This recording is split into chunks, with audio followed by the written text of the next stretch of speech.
Welcome to the Human Capital Innovations Podcast, your go-to source for personal, professional, and organizational growth and development. We hope you tune in often for all things people management, organizational development and change, organizational leadership, and social impact related. Maximize your personal and organizational potential with Human Capital Innovations Podcast.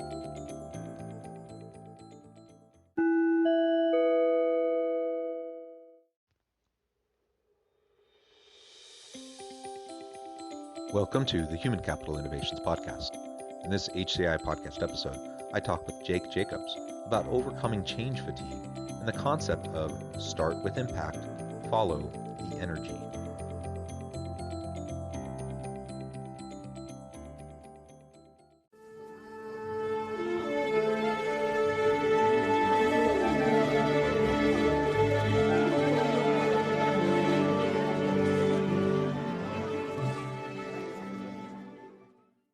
Jake Jacobs, welcome to the Human Capital Innovations Podcast. Thanks so much, Jonathan. I'm pleased to be here. Yeah, I'm excited for this conversation today, and it was fun chatting and getting to know you a little bit in the pre-interview. Today, we're going to be focusing on change fatigue within organizations and what change leaders, and really any leader within an organization, can do to help an organization adapt and evolve more smoothly and seamlessly. And one specific term that you talk about that I found really intriguing that I want to zoom in on is this idea of starting with impact, following the energy. So we're going to do that in our conversation today. As we get started, I wanted to share Jake's bio with everybody. Jake asks the question, why do some organizations work and others don't? He's been curious about that question since his first real job on the assembly line of an ice cream novelty manufacturing plant, and his second tending bar in college. As a pioneer in the field of large group interventions, Jake Jacobs has continued his discoveries about better ways for people and organizations to change. His consulting, writing, and teaching have all helped him continue in answering that question.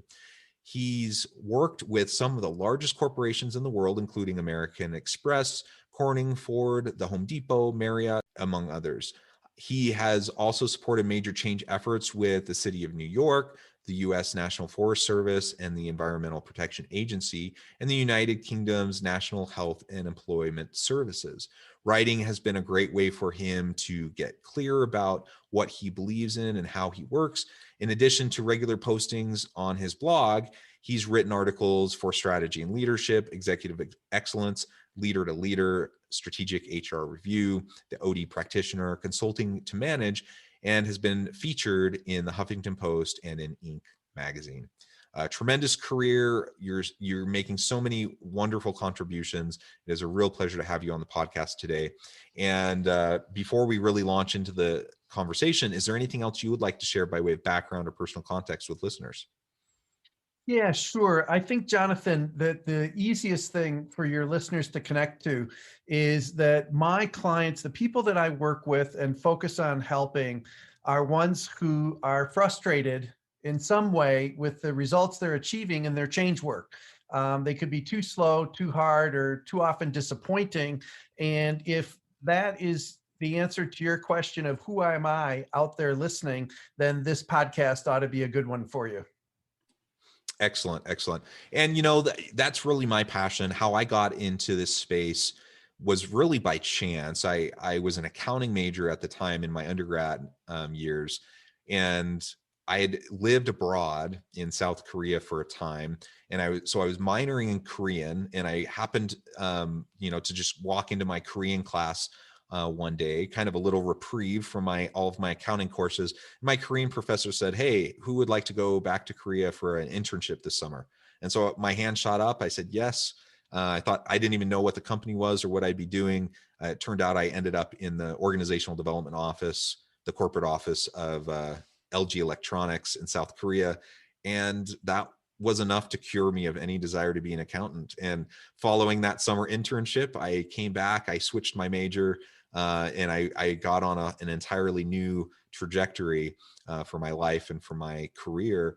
And I'm so glad I did. It was one of those serendipitous kind of life moments, and I'm grateful for that opportunity. And as time has gone on, just the work that I do, the research, the writing, and the consulting work that I do is so much focused on change management and organizational development. And it's so needed in organizations today. I don't know of a single organization that doesn't have some need in this area.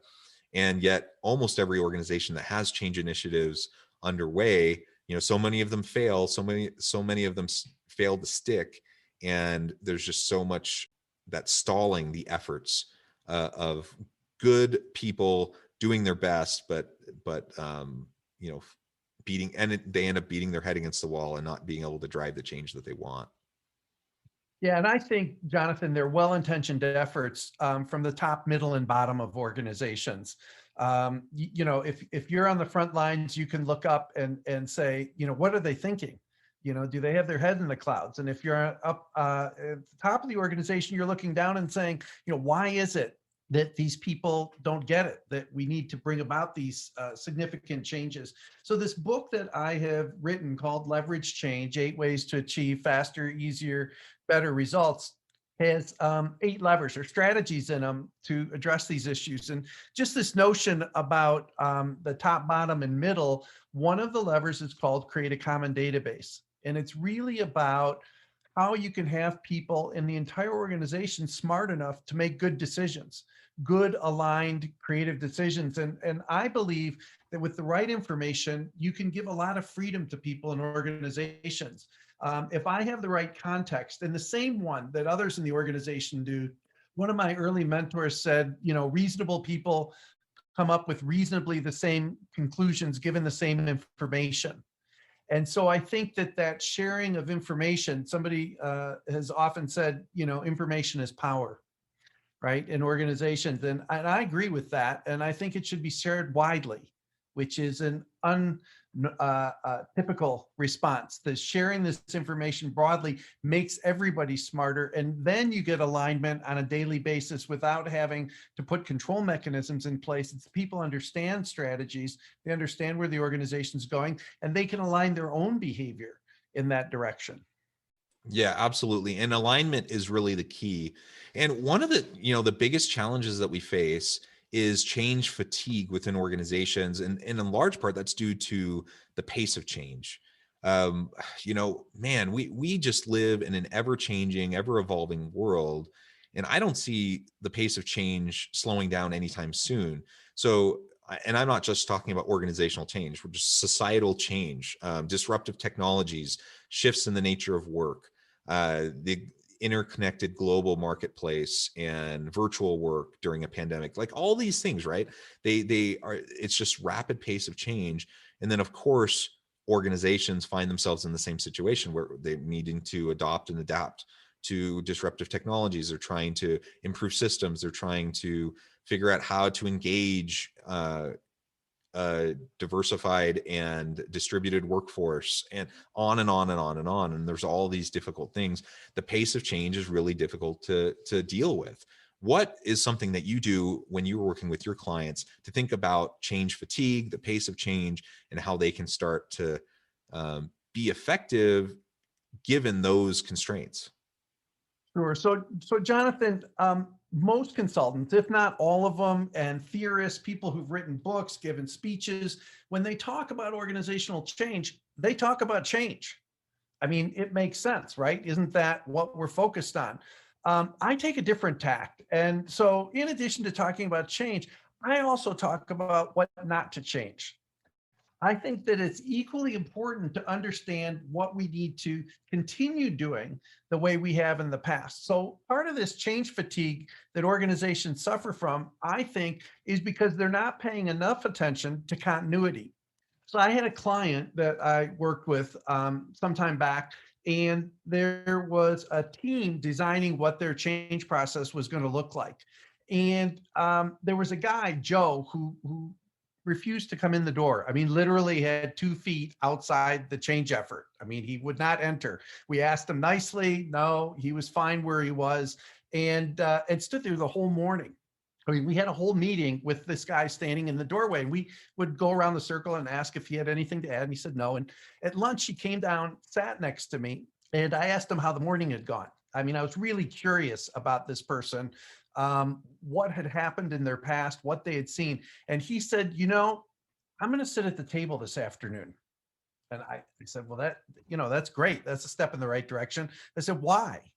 And he said, well, I've seen a lot of people come through here trying to change, and the executives talking about what to change.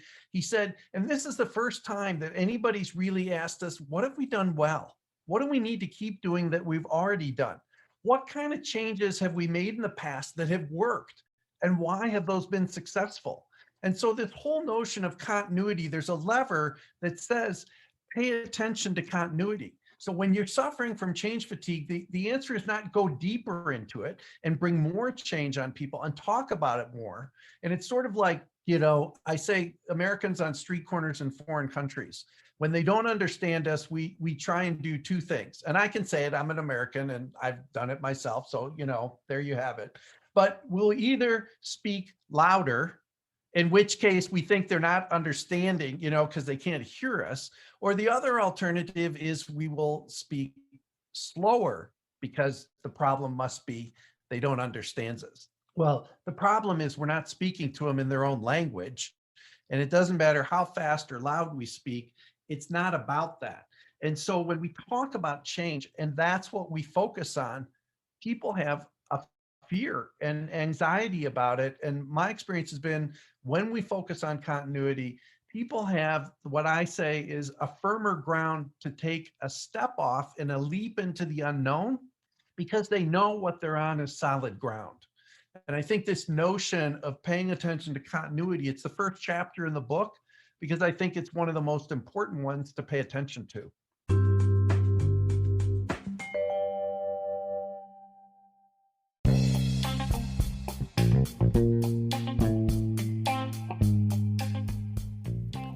I'm excited to announce the publication of my new book from HCI Press, The Alchemy of Truly Remarkable Leadership: Ordinary, Everyday Actions That Produce Extraordinary Results. Consider how the nature of work has shifted over the past 50 years. With increased globalization, rapid technological advancement, and the shift in economic composition, the average job of today looks very different than the average job of 50 years ago. What will the jobs and organizations of tomorrow look like? Moreover, what does this all mean for organizational leaders? What are the core competencies and capabilities of organizations and their leadership that are prepared for continued disruption and geopolitical and socioeconomic shifts? Regardless of what the future holds, increasingly, leaders need to be socially minded, data-driven, decisive, champions of talent, and disruptors of the traditional notions of leadership, teams, organizations, and work. The Alchemy of Truly Remarkable Leadership will help you to explore your own leadership competencies and capabilities and consider ways to apply and implement them into your workplace and personal life.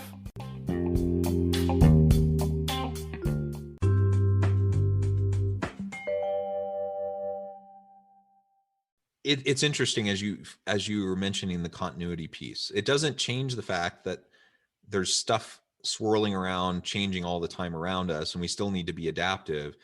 But what I'm hearing, and you can respond to this, but what I'm hearing is we got to be choosy and selective about what our focus is going to be on in terms of change initiatives within the organization. And we can't allow the constant swirling to take place within our teams, within our organizational settings. So much of the change initiatives that I see organizations trying to do and the failures that emerge from those is they're chasing fads. They're going after whatever the latest flavor is, as opposed to really doing the long-term work, to drive sustainable change by picking a course, sticking to it, doing the research and the internal work that's necessary to understand how it's impacting the organization and its people. And that's a different type of change than when we're on the constant conveyor, the revolving door, that, the constant change. We do need to think about continuity. We need to avoid fad change efforts like the plague, I think, because it undermines trust, it increases fatigue, and it usually doesn't work anyways, and it just wastes time and resources. It disengages people. But when we're focused on long-term change, then people can start, they have time to start to see the impact that it's having. They can start to see why it's beneficial to them in their jobs and to the organization and the success of the organization. And, the best change initiatives have to have a long-term perspective. Yeah, and I was working with a group in we have a group consultation program where you can get a leadership team actually working together on a particular change effort through this program. And the group that I was working with, they decided that they wanted to establish a vision for themselves as a leadership team, just so that they could understand what are we all trying to create, and then extend that out to the rest of the organization. And what we did is we invited people in the organization to give us their thinking. And we held meetings where people could come together and talk about what did they see happening in the company, what they see happening in the environment, and what did they believe the right direction was for the future? What should the mission be? What's a picture of success 10 years out? And what the core values should be. And the kind of change that you're talking about, Jonathan, I think is deep change. It's change around what this direction and this vision needs to look like. And even when you're making changes, if they're not the fad, if they're just reasonable changes that should be made, there are ways that you can frame these around the vision, mission, and values, so that that lasting change that you're trying to create, the kind of culture that you're trying to create in the organization, you change in ways that are in line with that culture and that vision and mission and values. And so you'll find that even when you're making changes, going back to those touchstones that you say are important, if they're important, don't put them just up on the wall. I mean, yeah, okay, put them on the wall, but do a lot more than that. Make them part of how you're doing business. And when you're changing is when people are paying attention to how things are getting done.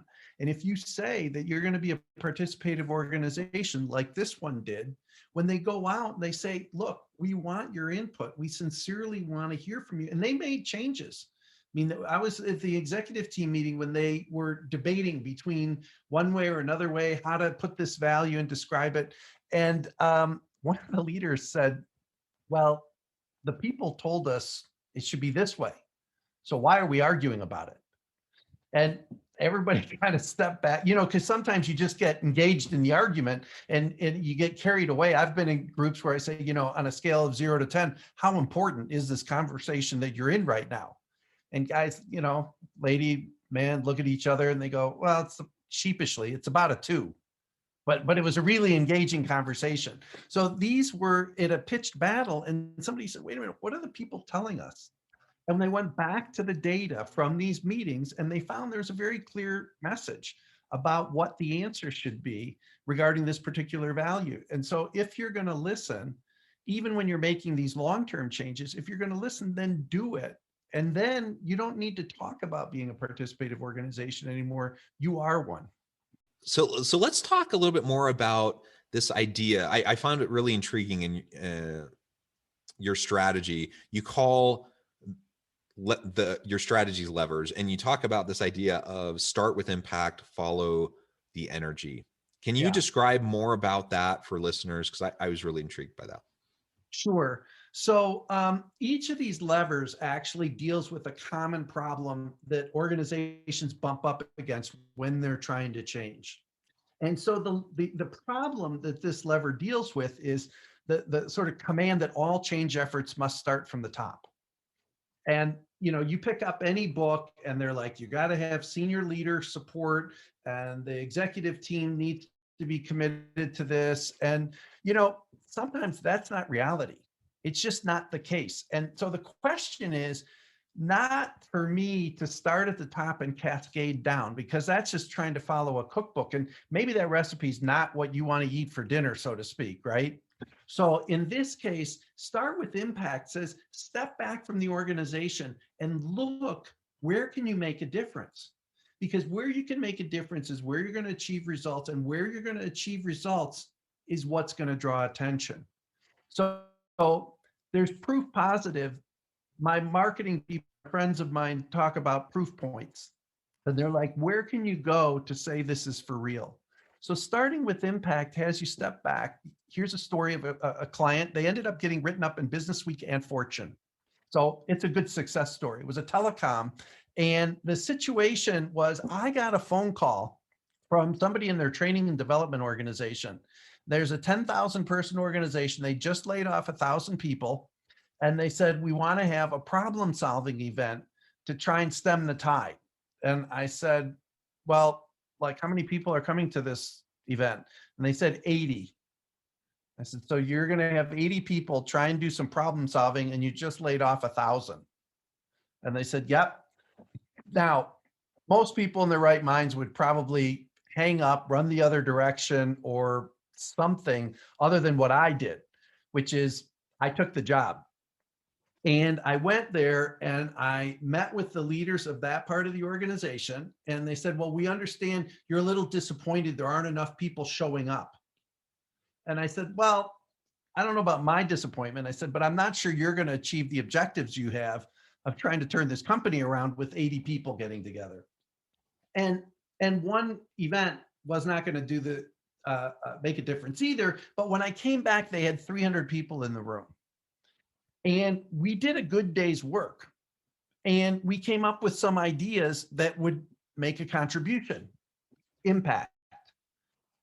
The leader, the CEO of the company showed up at the end of the meeting. We got a video. I can still see him saying it, standing up in front of the room and mouthing the word, wow, because he'd never seen 300 people work interactively, roll up the sleeves session and actually make decisions that were going to improve the business. Now, that was the start of a 2-year effort. Now, the first thing they said was once they saw 300, they said, well, can we put 10,000 in the Civic Center and dip them all at once? And I was like, well, first of all, dipping them doesn't sound like they're humans. It sounds like they're sheep. So that's probably not a good start. I said, but what we need to do is engage these people in some meaningful work. I have expertise in working with large groups. So there was a 500 person session where they got their mission, vision, and values clear and got feedback in real time. So overnight, they came back with the feedback they'd gotten and what they decided. And then they had another event with even more people of 800 to say, how do we make these real day-to-day in the organization so that they become part of the way we do business? Now, this organization was a sleeping giant. They had not had deregulation. They had become complacent with their customers. This lit a fire under them. And they had something they put in place. They called it the 24-hour rule. And when a competitor made a move, they needed to make a counter move within 1 day, 24 hours on the clock. So this was very different than the way they used to do business, which was, we're going to provide service and you're going to buy it. So this whole notion of start with impact that's where we had a possibility. And follow the energy is equally important because what that says is, where do people want to do the work? Where are they ready, able, and excited and committed to doing important change work? And then go there next, and then follow the next piece. And I've worked in organizations where, it doesn't look, in retrospect, it looks really smart to have done what we've done and moved where we moved and did the next piece of work here and there. But in the moment, what we were doing was following what the organization was telling us. It's not about getting something off the shelf and following it because I wrote a book about it or because somebody gave a speech about it. I don't believe that there's wisdom that you can get from that. There's some good ideas, but at the end of the day, one of the levers says design it yourself. Come up with your own purpose, your own outcomes, your own roadmap, and then it becomes your own change effort. So rather than saying, has this ever worked in our organization or our industry or our size, or it's going to work because it's yours, because you've shaped it and you have ownership over it. So this start with impact, follow the energy is sort of the antidote to we've got to start at the top and cascade down from there. Yeah, I love that. Jake, it has been a real pleasure. Your insights into change management within organizations, I think, is spot on. It's consistent with my experience and not only the practitioner experience in consulting work that I've done, but also the research that I conduct on an ongoing basis. And I really encourage listeners to reach out and get connected with you. The time has flown by. We're about out of time for today. But before we close, I wanted to give you a chance to share with listeners a little bit more about how they can get connected with you. Tell us a little bit more about your book and anything else you want to say by way of final word on the topic for today. Sure. So what I invite your listeners to do is to take value, not just from what we've said, but immediate impact from these levers. And what I have is, if you go to jakejacobsconsulting.com, which is my website, there's a free gift that's called 27 Ways to Achieve Faster, Easier, Better Results Immediately. And these are specific tasks that you can take out tomorrow morning, this afternoon, if you go grab it, and you can put to work for you immediately, so that it's not about waiting. I think that people think that change has to take years and millions of dollars and all kinds of time. I think change can happen immediately if you seize the moment. And if you look for the opportunities, and what this ebook says is specific things that you can do that will make a difference. So, the book is going to give you a lot more detail, and it's available on Amazon. Leverage Change: 8 Ways to Achieve Faster, Easier, Better Results. And that will give you a good primer into the details of case studies. There's 44 stories in it about individuals, teams, and organizations that have used this approach and gained advantage from it. And if you want immediate impact, go to the website, grab that ebook, and put it to work. Wonderful. Thank you, Jake. Again, I encourage listeners to reach out, get connected, check out his book, check out what he can do for you. And as always, I hope everyone can stay healthy and safe, that you can find meaning and purpose at work each and every day. And I hope you all have a great week.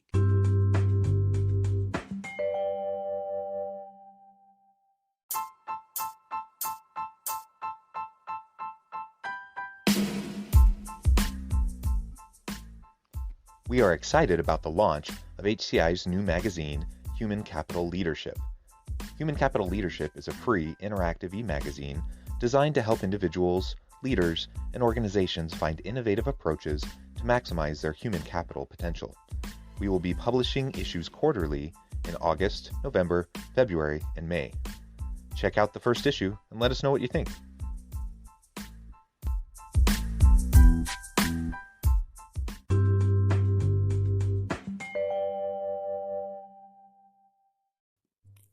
Thanks again for joining us for this episode of the Human Capital Innovations Podcast.